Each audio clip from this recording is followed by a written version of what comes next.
Exactement. Des injections ouvertes en France depuis hier aux plus de 55 ans sans comorbidité. Un élargissement de la campagne de vaccination qui ne se fait pas encore vraiment sentir en termes de prise de rendez-vous. Pour Europe 1, Pierre Herbulot. La plateforme Doctolib tourne à plein régime, mais pas grâce à l'ouverture de la vaccination aux plus de 55 ans. Les annonces d'Olivier Véran avant-hier n'ont pas dopé la fréquentation de l'application de prise de rendez-vous créée par Stanislas Neufchâteau.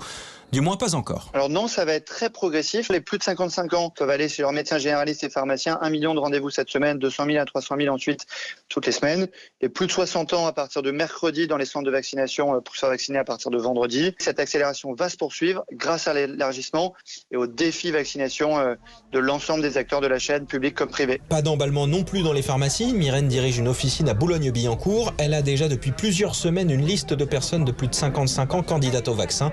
Encore faudrait-il qu'elle ait de quoi les piquer. Oui, ça dépend aussi du nombre de doses qu'on reçoit et comme on en reçoit mais quand même en compte-gouttes malgré tout. C'est vrai que non, ça change pas. Enfin voilà, on appelle au fur et à mesure les gens quand on peut et quand on a des doses. Des doses, mais pas de n'importe quoi. Certains de ses clients ont demandé une place sur liste d'attente uniquement pour du Johnson & Johnson, le nouveau vaccin qu'elle devrait recevoir la semaine prochaine en quantité très limitée.